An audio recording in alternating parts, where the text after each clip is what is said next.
চেঙাৰ ভাটনাপাইটিত উত্তপ্ত পৰিস্থিতি। শিক্ষা বিভাগ আৰু প্ৰধান শিক্ষকৰ বিৰুদ্ধে গৰজি উঠিল শিক্ষাৰ্থী অভিভাৱক। বৰপেটা জিলাৰ চেঙা সমষ্টিৰ অন্তৰ্গত ভাটনাপাইটি মহিষসুঁতি মধ্য ইংৰাজী বিদ্যালয়ত আজি এক উত্তপ্ত পৰিস্থিতিৰ সৃষ্টি হয়। বিদ্যালয়খনত চলি থকা ব্যাপক দুৰ্নীতি আৰু শিক্ষকৰ নাটনি লৈ প্ৰধান শিক্ষক শ্বাহ আলম আৰু শিক্ষা বিভাগৰ বিৰুদ্ধে ৰাজপথলৈ ওলাই আহিল শ শ শিক্ষাৰ্থী অভিভাৱক। প্ৰতিবাদকাৰী ছাত্ৰ-ছাত্ৰীৰ অভিযোগ মতে বিদ্যালয়ে প্ৰায় 2 মাহ ধৰি নজ্বলে মধ্যাহ্ন ভোজনৰ চৌকা। আজিও বিদ্যালয়ৰ প্ৰধান শিক্ষক পুৱা প্ৰায় 11:05 বিদ্যালয়ত উপস্থিত হোৱাৰ লগতে প্ৰায় শিক্ষক দেৰিকৈ বিদ্যালয়ত উপস্থিত হোৱাৰ লগতে অনুপস্থিত থাকে শিক্ষক। বিদ্যালয়খনৰ 400ৰো অধিক ছাত্ৰ-ছাত্ৰী যদিও শিক্ষক মাত্ৰ 5জন। বিভিন্ন দুৰ্নীতিৰ মাজেৰে প্ৰায় 6 মাহ ধৰি ৰান্ধনী ঘৰ কাম চলি আছে যদিও আজিলৈ সম্পূৰ্ণ নোহোৱাৰ গুৰুত্বপূৰ্ণ অভিযোগ উত্থাপন কৰে। প্ৰতিবাদকাৰীসকলে ছাত্ৰ অনুপাতে শিক্ষক নিযুক্তি দিয়ক, বিদ্যালয় মধ্যাহ্ন ভোজন আঁচনি নিয়মীয়াকৰণ কৰক, অসম চৰকাৰ হাই হাই, শিক্ষা বিভাগ হাই হাই ইত্যাদি শ্লোগানেৰে পৰিৱেশ উত্তাল কৰি তোলে। প্ৰশ্ন হয়, বহুকেইটা গুৰুত্বপূৰ্ণ অভিযোগ থকাৰ উপৰিও প্ৰায় 2 মাহ ধৰি মধ্যাহ্ন ভোজনৰ GPS ফটো বিভাগীয়ভাৱে নিদিয়াৰ পিছতো কোনো পদক্ষেপ নোলোৱাৰ গুৰুত্বপূৰ্ণ অভিযোগ উত্থাপন কৰিছে মন্ত্ৰীয়া খণ্ড প্ৰাথমিক শিক্ষা বিষয়া মাধৱ পাটগিৰিৰ বিৰুদ্ধে। প্ৰতিবাদকাৰীসকলে অভিযোগসমূহৰ উচিত তদন্ত কৰি দুৰ্নীতিগ্ৰস্ত প্ৰধান শিক্ষক শ্বাহ আলমৰ বিৰুদ্ধে ব্যৱস্থা গ্ৰহণৰ দাবী জনাইছে। কৰি থকা অৱস্থাত দেখা পালো, আপুনি এইখন বিদ্যালয়ৰ শিক্ষক নেকি?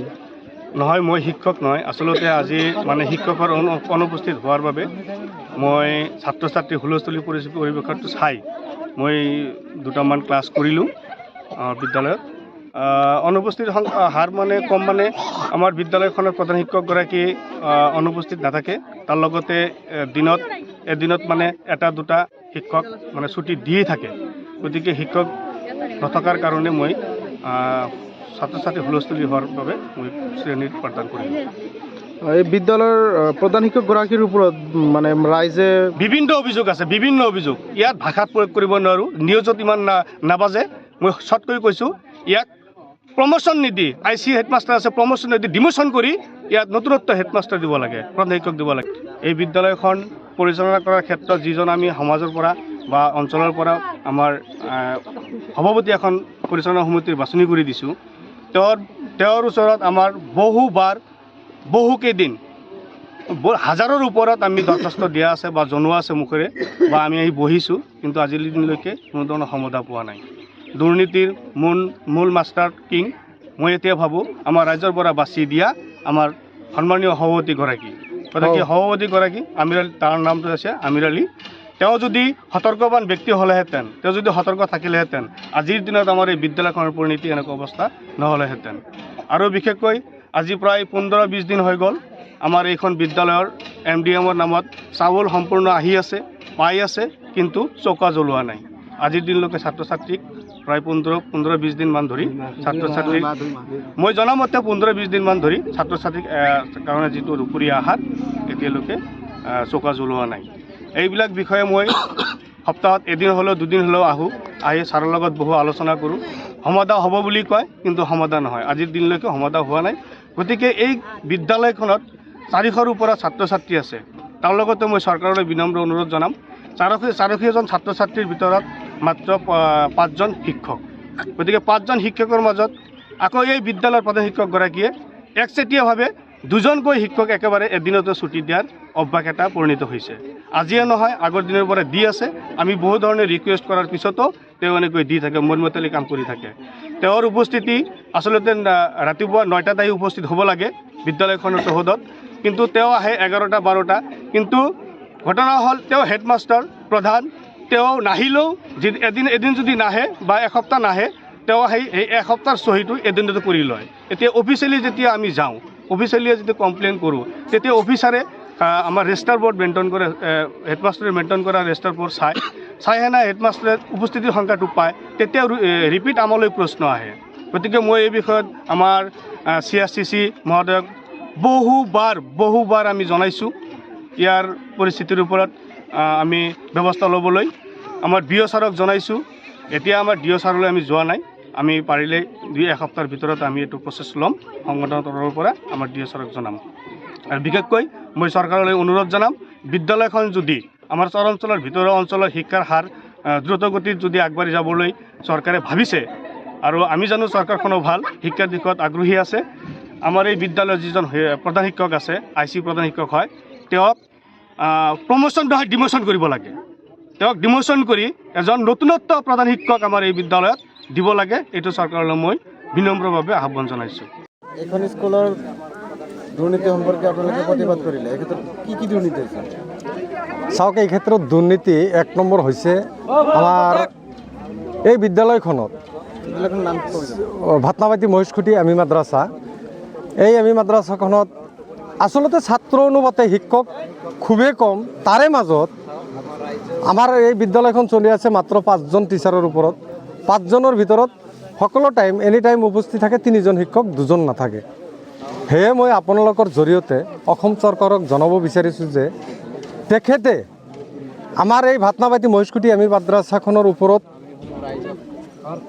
বিভাগীয় কৰ্তৃপক্ষৰ দ্বাৰাই উপযুক্ত ইনভেষ্টিগেশ্যন কৰি আমাক যাতে ন্যায় দিয়ে, এই কথাখিনি আপোনালোকৰ জৰিয়তে আমি অসম চৰকাৰক জনাব বিচাৰিছোঁ। প্ৰধান শিক্ষকগৰাকীৰ নাম কি? প্ৰধান শিক্ষকগৰাকী হৈছে শ্বাহ আলম। তেখেতৰ দুৰ্নীতিৰ অন্ত নাই। আৰু আমি ইয়াৰ ৰাইজে কিমানবাৰ ছাৰক আমি ৰিকুৱেষ্ট কৰিছোঁ, ছাৰ আপুনি আমাৰ অনুষ্ঠানখন অলপ ভালদৰে পৰিচালনা কৰক। তেখেতে কিন্তু আমাৰ ৰাইজক কোনো ধৰণৰ কাণসাৰ নিদিয়ে। আৰু তেখেতৰ যি দুৰ্নীতি কেৱল এই স্কুল ক্ষেত্ৰতে নহয়, মিড ডে মিলৰ ক্ষেত্ৰত যোনটো দুৰ্নীতি কৰি আছে, চাওক এই প্ৰায় 2 মাহ হ'ল MDM টোটেলি বন্ধ। আমি যদি ছাৰক ক'ব যাওঁ যে ছাৰ মিড ডে মিলৰ কি হ'ল, ছাৰে আমাক কৈ দিয়ে, BO ছাৰে কৈ দিছে যিহেতু MDMৰ নামত পইচা নাই, তোমালোকে এতিয়া খুৱাব নালাগে। অথচ আমি জানো MDMৰ চাউলখিনি আমাৰ ষ্টক আছে। এখেতে কৈ আছে MDMৰ নামত কোনো ধৰণৰ পইচা চৰকাৰে দিয়া নাই। যদি চৰকাৰে দিয়া নাই, আমাৰ কোনো ক'বলগীয়া নাই। যদি চৰকাৰে ইয়াৰ MDMৰ পইচা দিছে, তেন্তে আপোনালোকৰ জৰিয়তে বিভাগীয় কৰ্তৃপক্ষক জনাওঁ যে ইয়াৰ উচিত তদন্ত কৰি দৃষ্টান্তমূলক শাস্তিৰ ব্যৱস্থা কৰিব লাগে। আমি এই ভাতনাবাটি অঞ্চলৰ ৰাইজৰ দাবী এইটো। প্ৰধান শিক্ষক নিয়মিতভাৱে এই বিদ্যালয়ত উপস্থিত থাকে না? একদমেই মুঠেই উপস্থিত নাথাকে। আমাৰ প্ৰধান শিক্ষকগৰাকীয়ে কিবা এটা বাহানা পালে, চাওক আপোনালোকে বিয়ালুৰ নামত প্ৰধান শিক্ষকক মাতিছে যদিও আমি গম পাইছোঁ কেইদিনমান অলপ কামৰ প্ৰব্লেম আছিল, কিন্তু এতিয়াতো কোনো কামৰ প্ৰব্লেম নাই। ছাৰে এতিয়াও সেই বিয়ালুৰ অজুহাত দি ডিউ টাইম স্কুলত নাহে, যদিও কোনোবা দিন আহে হঠাৎ 11টাৰ আগত স্কুলত নাহে। আজি কেইটা বজাত? আজি মোটামুটি আপোনালোকৰ আগত নিশ্চয় গমেই পাইছে, আপোনালোকে 11:05 আহি স্কুল পাইছে। কি ক'ব এই বিষয়ে আমি আপোনালোকৰ জৰিয়তে অসম চৰকাৰক জনাওঁ যে ইয়াৰ উচিত তদন্ত কৰি ইয়াৰ দৃষ্টান্তমূলক শাস্তি দিব লাগে। এয়া অসম চৰকাৰৰ ওচৰত আপোনালোকৰ জৰিয়তে আমাৰ ৰাইজৰ দাবী। অসম চৰকাৰ হাই হাই, অসম চৰকাৰ হাই হাই, শিক্ষামন্ত্ৰী হাই হাই, শিক্ষামন্ত্ৰী হাই হাই, ছাত্ৰ অনুপাতে শিক্ষক আমাক লাগিবই, ছাত্ৰ অনুপাতে শিক্ষক আমাক লাগিবই, আলম ছাৰ হাই হাই, আলম ছাৰ হাই হাই, দুর্নীতি বন্ধ করো, দুর্নীতি বন্ধ করো, বিদ্যালয়ের নামত দুর্নীতি নচলিব, বিদ্যালয়ের নামত দুর্নীতি নচলিব, বিদ্যালয়ের নামত দুর্নীতি নচলিব।